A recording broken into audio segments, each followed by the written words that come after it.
saúde. Estamos no Agosto Dourado, o mês de incentivo à amamentação.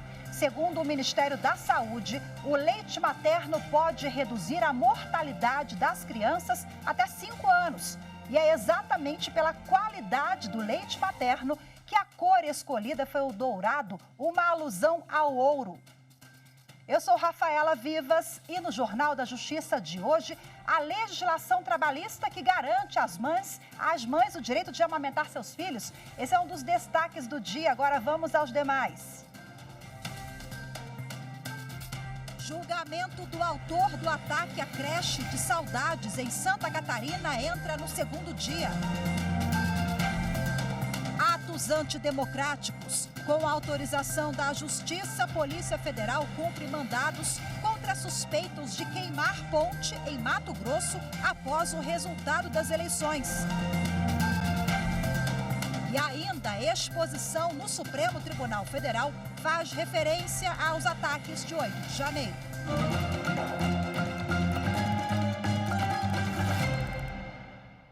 Segundo dia de julgamento do homem que entrou na creche de Saudades em Santa Catarina e matou 2 professoras e 2 bebês.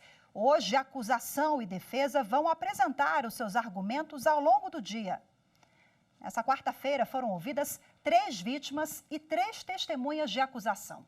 O réu exerceu o direito de permanecer em silêncio quando interrogado. O agressor foi denunciado por 19 crimes de homicídio entre consumados e tentados. Na manhã do dia 4 de maio de 2021, ele entrou na creche no município e com uma adaga, que é uma espécie de espada, golpeou 2 professoras e 3 bebês que morreram na hora. Outra criança, também com menos de 2 anos, foi socorrida a tempo de se recuperar. O ministro André Mendonça, do Supremo Tribunal Federal, anulou a condenação por tráfico de drogas de um homem que teve a casa invadida pela polícia. O ministro observou que a entrada em domicílio sem autorização judicial exige demonstração de razões que indiquem a ocorrência do crime. Os detalhes dessa decisão com a repórter Carolina Chaves. O homem teve a casa invadida com base em denúncia anônima, sem mandado judicial e sem realização de diligências prévias. Ao entrar na casa, foram encontrados mais de 1,5 kg de drogas, facas, embalagens e balança de precisão, caracterizando o fracionamento da droga. O homem foi denunciado e condenado pela Justiça em Campina Grande, na Paraíba, por tráfico de drogas a 7 anos de reclusão em regime inicial fechado. A condenação foi mantida pelo Tribunal Estadual e pelo Superior Tribunal de Justiça. No Supremo, a defesa do homem alegou que o ingresso forçado dos policiais foi ilegal. Ao atender o pedido da defesa, o ministro André Mendonça verificou que a ação da polícia desrespeitou a garantia constitucional da inviolabilidade domiciliar e que, sem mandado judicial, os policiais só poderiam entrar se a suspeita estivesse baseada em fatos concretos e não em suposições. Além disso, o ministro lembrou jurisprudência do Supremo de que a denúncia anônima só é válida se for precedida por diligências para confirmar o crime e que mesmo a apreensão de drogas na casa do suspeito não afasta a nulidade da condenação, resultante de ação arbitrária da autoridade policial. Em sua primeira decisão no exercício do cargo, o ministro Cristiano Zanin, do Supremo Tribunal Federal, restabeleceu decisão do Tribunal de Justiça do Rio Grande do Norte, que havia extinguido um processo movido contra um homem e uma mulher acusados de estelionato. A decisão se fundamentou no entendimento do Supremo de que é necessária a autorização da vítima para que o Ministério Público processe os acusados. E, no caso, a vítima havia expressamente renunciado ao exercício da representação contra o casal. O mercado de carnes do município de Graxo Cardoso, em Sergipe, foi interditado por condições insalubres e falta de licença ambiental. A ação foi realizada pela Fiscalização Preventiva Integrada do São Francisco, coordenada pelo Ministério Público Federal.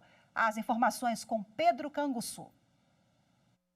A visita ao mercado de carnes foi realizada na manhã da última quarta-feira.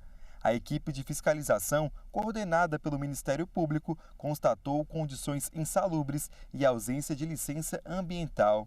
Segundo a equipe, no local foram encontrados problemas no sistema hidráulico, estrutura deficiente do próprio prédio onde funciona o mercado, ausência de planta que contemple as exigências da legislação. Um comunicado foi deixado no mercado pela Coordenação Estadual de Vigilância Sanitária, a Covisa, e o município será notificado pela Administração Estadual do Meio Ambiente para que faça as adequações necessárias e regularize o funcionamento do comércio no local. Os comerciantes lá instalados também foram instruídos pelos profissionais da fiscalização. O Superior Tribunal Militar condenou 2 militares da Marinha do Brasil por crimes sexuais que ocorreram em 2017 nas dependências da Estação Brasileira Comandante Ferraz, na Antártida, local sob administração militar. A vítima foi uma servidora de um órgão público federal durante sua passagem pela base brasileira como pesquisadora. Um oficial foi condenado por ato libidinoso em área militar. E o segundo réu, um praça, foi condenado por atentado violento ao pudor. O oficial superior da Marinha recebeu a pena de 1 ano de detenção convertida em prisão. Já o praça foi apenado em 2 anos e 8 meses de reclusão com pena acessória de exclusão das Forças Armadas. Por entender que não é possível alterar a sentença em fase de cumprimento, a terceira turma do Superior Tribunal de Justiça negou provimento ao recurso de uma empresa que pretendia readequar a decisão que a condenou a ressarcir as companhias envolvidas em um resgate no mar. As informações com a repórter Marina Campos. O colegiado negou provimento ao recurso de uma empresa que pretendia readequar a decisão que a condenou a ressarcir as companhias envolvidas em um resgate no mar. Na origem do caso, 4 companhias marítimas ajuizaram ação de cobrança a fim de serem ressarcidas pelos gastos com o salvamento de uma embarcação que estava na iminência de naufragar na Baía de Guanabara, no Rio de Janeiro. Em primeira instância, foi determinado o pagamento com base na avaliação da embarcação, cerca de R$404 mil, dividido entre as companhias envolvidas e autorizada a utilização do valor arrecadado com o leilão do barco resgatado. O Tribunal de Justiça do Rio de Janeiro manteve a decisão. A empresa Ré recorreu ao STJ, alegando, entre outras coisas, que a avaliação foi exagerada e que foi condenada em outra ação a ressarcir uma 5ª empresa de transporte marítimo pelo mesmo fato e que, diante disso, ela acabaria tendo de pagar mais do que o valor da embarcação resgatada. Por isso, requereu a adaptação da condenação. A relatora ministra Nancy Andrighi destacou que, em razão da proteção da coisa julgada sobre o título executivo, não há como reverter, no julgamento do recurso especial, o valor a ser ressarcido pelo resgate, nem readequar a sentença nessa fase processual para incluir a outra empresa envolvida no salvamento, a qual nem sequer participou da demanda originária na distribuição do valor do ressarcimento. A seguir, Agosto Dourado ressalta a importância da amamentação. Vamos falar sobre o tema e as leis que regulamentam o assunto daqui a pouquinho. Voltamos já.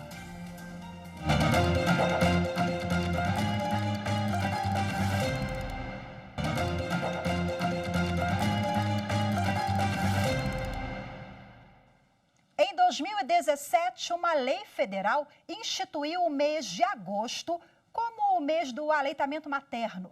O objetivo é aumentar o debate sobre a importância da doação de leite e da amamentação nos primeiros meses de vida do bebê. Os detalhes na reportagem de Carolina Chaves. Alimento e conexão. Natália Zorzo é mãe do Tarek, de 3 meses. Ela conta que antes do filho nascer não tinha muita expectativa de como seria esse processo, mas sempre teve a consciência de que o aleitamento materno, além de um vínculo entre mãe e filho, é essencial para garantir a saúde do bebê. Eu tentei não criar expectativas para não me frustrar caso eu tivesse algum problema, algum percalço e não conseguisse amamentar exclusivamente. Mas sempre tive noção da importância da amamentação, de passar os anticorpos para o bebê, não só o alimento, né, como também essa parte da proteção para eles, principalmente nos primeiros meses, né, que é muito importante. O Ministério da Saúde e órgãos internacionais de saúde consideram o leite materno um alimento completo, que proporciona todos os nutrientes necessários para o desenvolvimento da criança e eficiente para diminuir as taxas de mortalidade infantil. Por isso, é recomendado oferecer o leite materno por 2 anos e de forma exclusiva nos 6 primeiros meses de vida. O aleitamento até o 6º mês também fortalece o organismo do bebê para receber outros alimentos para que a mãe possa voltar a trabalhar. Natália está de licença por 120 dias. Eu vou conseguir ficar com ele 5 meses e 1 semana, então vai estar faltando 3 semanas para ele completar 6 meses, o período de aleitamento exclusivo. E eu consegui, com a minha chefe, né, aí foi um acordo extraoficial, digamos, que eu volte só meio período durante esse primeiro mês de amamentação, desse primeiro mês de retorno ao trabalho. Então, nessas 3 semanas aí que vão faltar para ele completar os 6 meses de aleitamento exclusivo, eu vou estar trabalhando só de tarde, de manhã eu vou conseguir amamentá-lo no peito normalmente, e eu chego em casa por volta de 6h30, então eu acredito que 1 ou 2 mamadeiras à tarde já resolvam a situação, né? De acordo com a CLT, a empregada gestante tem direito à licença maternidade de 120 dias, sem prejuízo do emprego e do salário. Determina ainda que até os 6 primeiros meses de vida do bebê, a mãe tenha 2 períodos de descanso durante a jornada de trabalho e, caso necessário, esse período de 6 meses pode ser estendido. A lei também se preocupou com um ambiente adequado nas empresas para garantir a amamentação, que deve possuir, no mínimo, um berçário, uma saleta de amamentação, uma cozinha e uma instalação sanitária. Desde 2017, no Brasil, uma lei federal instituiu o mês de agosto como o mês do aleitamento materno. Neste período, devem ser realizadas palestras, eventos, reuniões, ações em espaços públicos e até a iluminação de prédios públicos com a cor dourada, como formas de incentivar a amamentação. A cor dourada está relacionada ao padrão ouro de qualidade do leite materno. O Supremo Tribunal Federal adota essa iluminação especial desde 1992. O aleitamento materno não garante apenas o direito à saúde, mas também o de crescer com dignidade, com ampla condição de desenvolvimento a partir do primeiro ato de amor. Eu acho que esse é o amor, né, que as mães tanto falam que é único. É isso.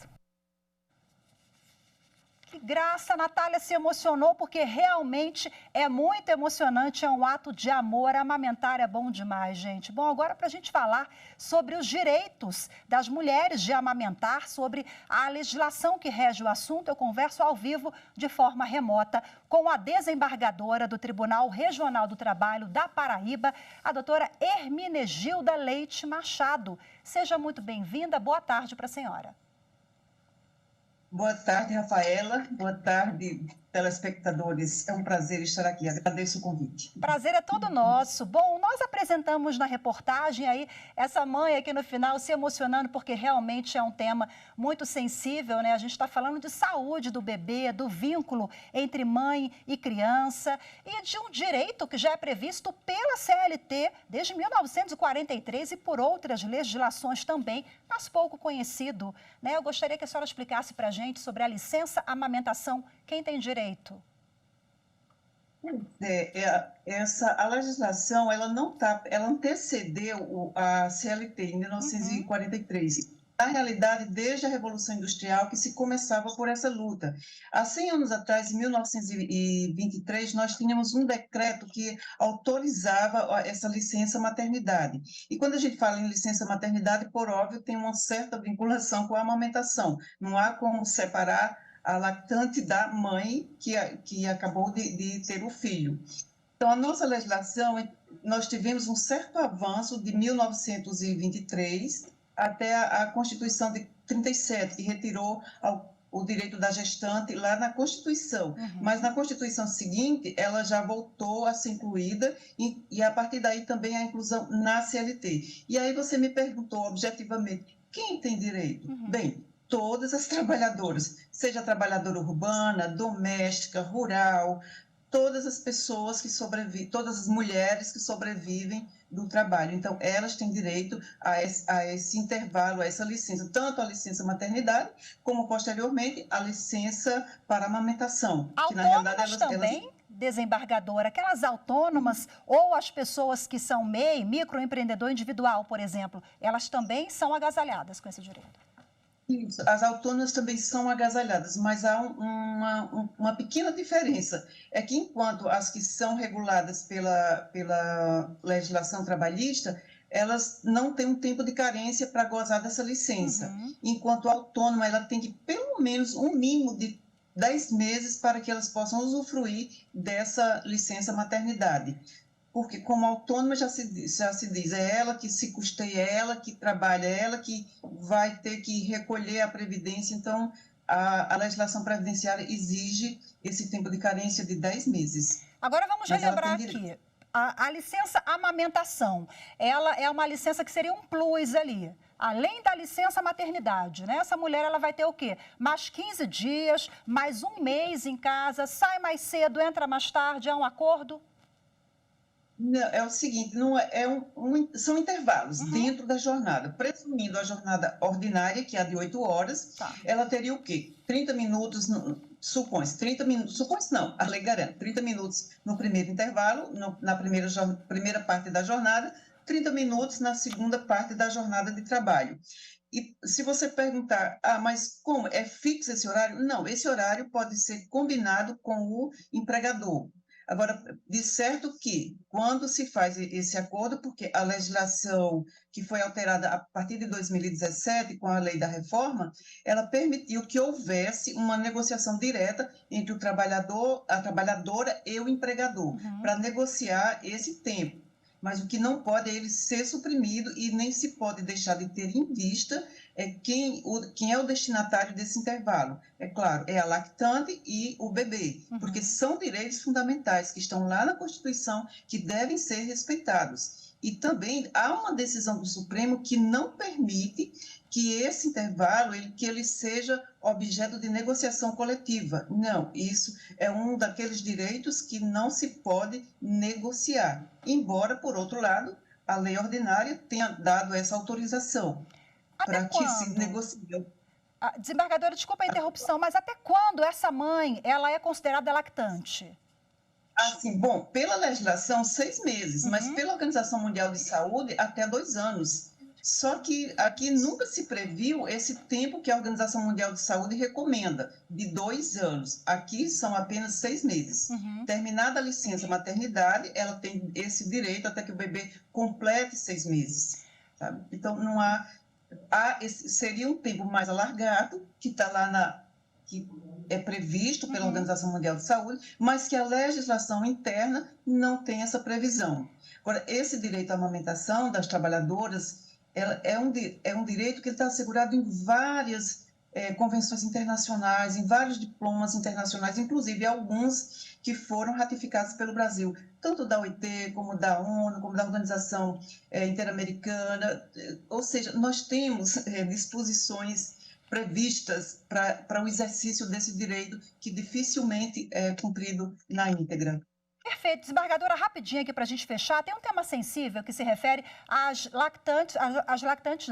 mães adotantes. O judiciário tem sido bastante sensível concedendo direitos e garantias, né, como uma licença ampliada. Agora, no caso da amamentação, algumas, é raro, ok, tem casos e casos, mas algumas conseguem. Elas também têm esse direito?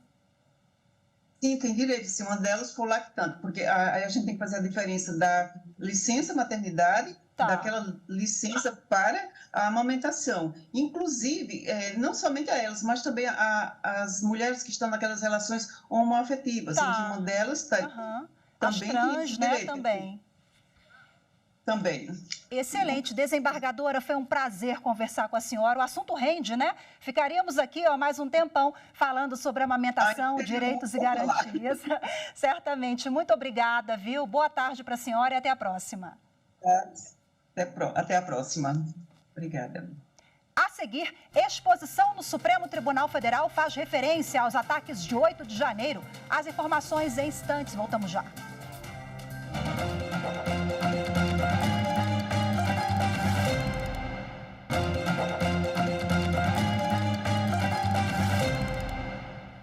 A Polícia Federal Federal realizou hoje uma operação contra pessoas que teriam praticado em Mato Grosso atos antidemocráticos após as eleições do ano passado. De acordo com as investigações, no dia 8 de janeiro, os suspeitos teriam queimado a ponte sobre o Rio Verde, em Lucas do Rio Verde, o que teria provocado a queda do fornecimento de internet em mais de 50 municípios do estado. À época, outros trechos da rodovia também foram bloqueados e incendiados com pneus e outros materiais. Na ação de hoje, os policiais cumpriram 5 mandados de apreensão e medidas cautelares em Lucas do Rio Verde e Nova Mutum, em Mato Grosso, contra os suspeitos. As ordens judiciais foram expedidas pela Justiça Federal. E o Museu Ministro Sepúlveda Pertence, no Supremo, inaugurou ontem à noite exposição que faz referência aos atos de 8 de janeiro. A mostra recebeu o título de Toda vez que se fura uma obra, muitas outras surgem. A exposição, promovida pela Associação dos Procuradores da República e a Fundação Pedro Jorge. Você acompanha agora os detalhes na reportagem de Viviane Novaes, que acompanhou. A exposição tem quadros, esculturas e instalações de 16 artistas plásticos que representam a diversidade da população brasileira. As obras buscam trazer uma reflexão sobre os atos de 8 de janeiro, que provocaram a destruição das sedes dos 3 poderes em Brasília. A gente está trabalhando aqui a temática da democracia. O Supremo tem um programa que, inclusive, foi premiado sob o título Democracia Inabalada. Então, a partir de tudo isso que aconteceu, a gente quer falar sobre democracia a partir de uma plataforma, de uma perspectiva plural. Nós chamamos uma série de artistas, sobretudo negros, mulheres, indígenas, que em geral são silenciados. E a grande mensagem talvez seja essa ideia que está no título da exposição. Toda vez que se fura uma obra, aparecem muitas outras.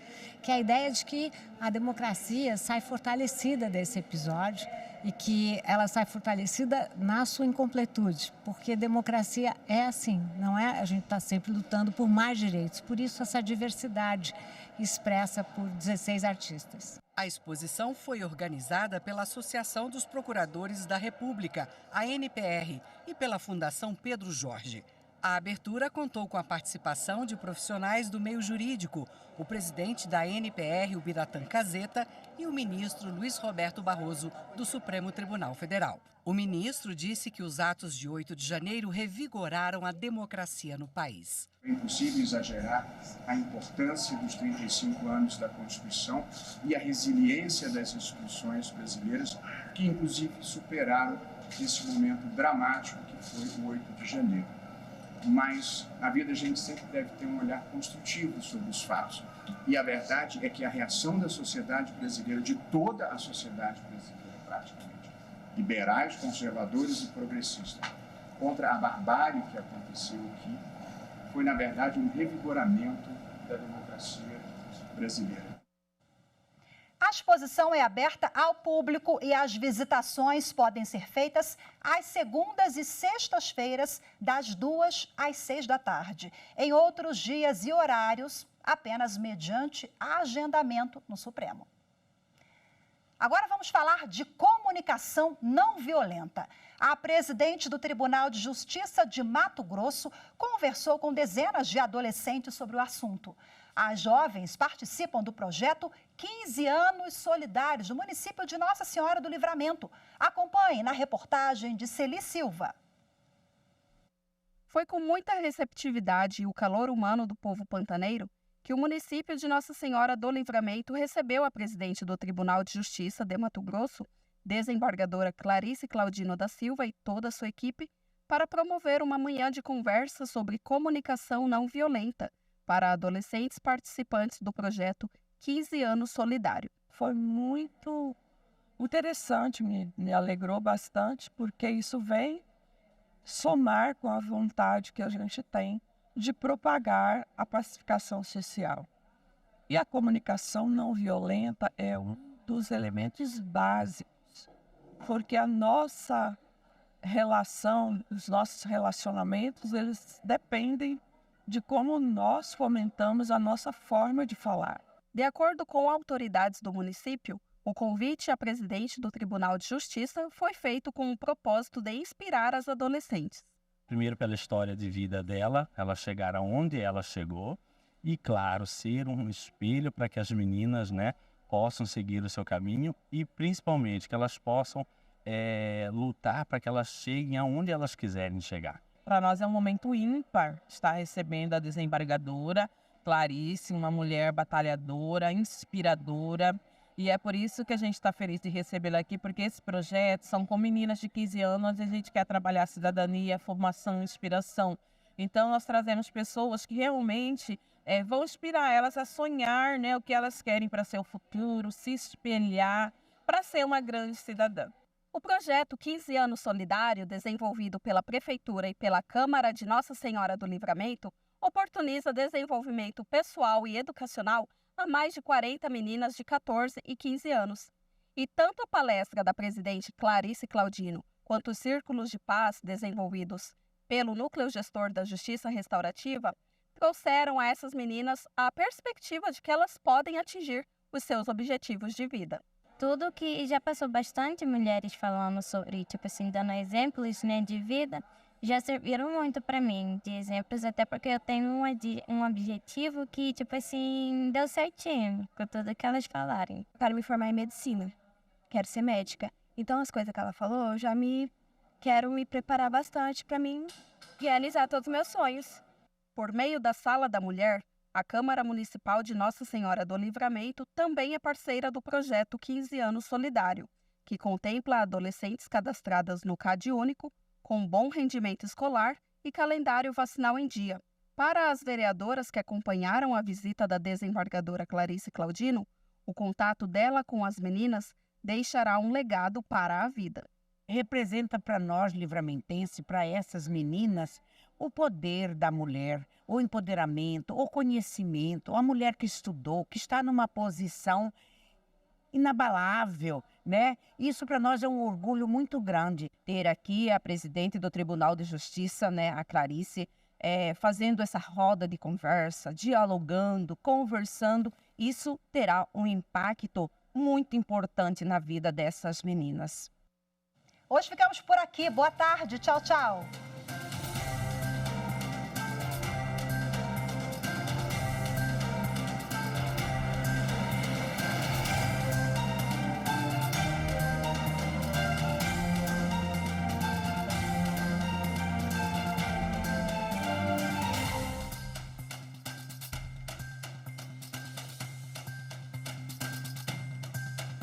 Música